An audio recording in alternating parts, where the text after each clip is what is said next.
भारत में बढ़ते रेल हादसे के जिम्मेदार कौन? तकनीक और डिजिटलीकरण के दौर में हो रहे इस घटना के पीछे की वजह क्या है? आप देख रहे हैं बिहार न्यूज 24। मैं हूं भास्कर। भारत में जब भी कोई रेल हादसा होता है, खूब बड़ी बड़ी घोषणाएं भी होती हैं और चर्चाएं होती हैं कि फला टेक्नोलॉजी आ गया है, फला टेक्नोलॉजी आ गया है, और फिर कुछ दिनों बाद वो जस की तस वैसे ही हो जाता है जब तक कोई दूसरी घटना ना घट जाए। बीते दिनों एक घटना घटी थी उड़ीसा के बालासोर में।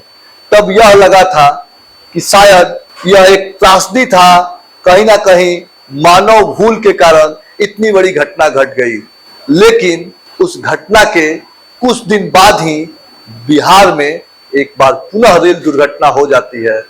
तब यह लगता है कि चाहे हम वंदे भारत जैसी जितनी भी सुपर फास्ट ट्रेन चला लें, तकनीक की जितनी भी बात कर ले, लेकिन अभी भी हम दुर्घटनाओं को नहीं टाल सकते हैं। रेल एक ऐसा परिचालन है भारतीय नागरिक के लिए जो सबसे सुगम और आसान बनाता है, आम से लेकर खास तक।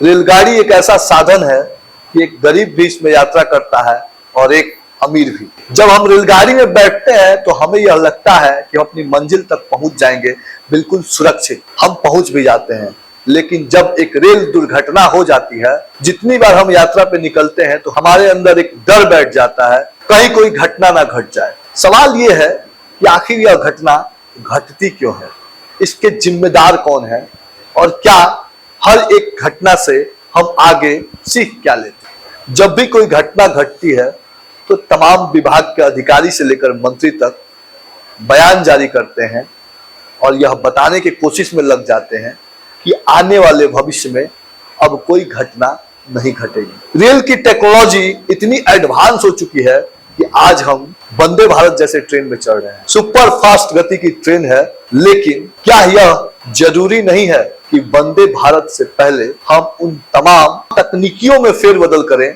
जिसके वजह से रेल दुर्घटनाएं घटित हो रही हैं। हम उन तमाम संसाधनों को एक बार चिन्हित करें कि आखिर किन कारणों से बड़ी बड़ी रेल दुर्घटनाएं हो रही हैं और जान माल का नुकसान हो रहा है।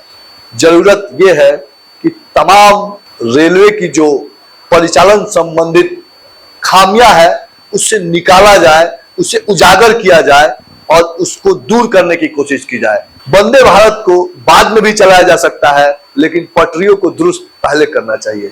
जब तक रेल पटरियां दुरुस्त नहीं होगी, जब तक तकनीकी रूप से हमारी जो रेलगाड़ियां हैं संसाधन युक्त नहीं होंगी, दुर्घटनाओं से बचने के सबल उपाय नहीं होंगे, तब तक वंदे भारत चलाने से कोई फायदा। भगवान का शुक्र मनाइए कि जिस तरह से बक्सर में रेल दुर्घटना हुई और 27 के 27 डब्बे पलट गए, भले ही आप बाह थपथपा ले कि कम दुर्घटना हुआ, कम लोगों की जाने गई, लेकिन यह भगवान का शुक्र है, यह रेलवे का कोई खूबियां नहीं है। आने वाले वक्त में रेल को और भी जरूरत है अपने सुरक्षा उपकरण और तकनीकियों में फेरबदल कर दुरुस्त करने की। आप हमें सुझाव दीजिए कि क्या बढ़ते रेल दुर्घटनाओं के जिम्मेवार कौन, रेलवे या फिर किसी साजिश से हो रही है रेल दुर्घटना।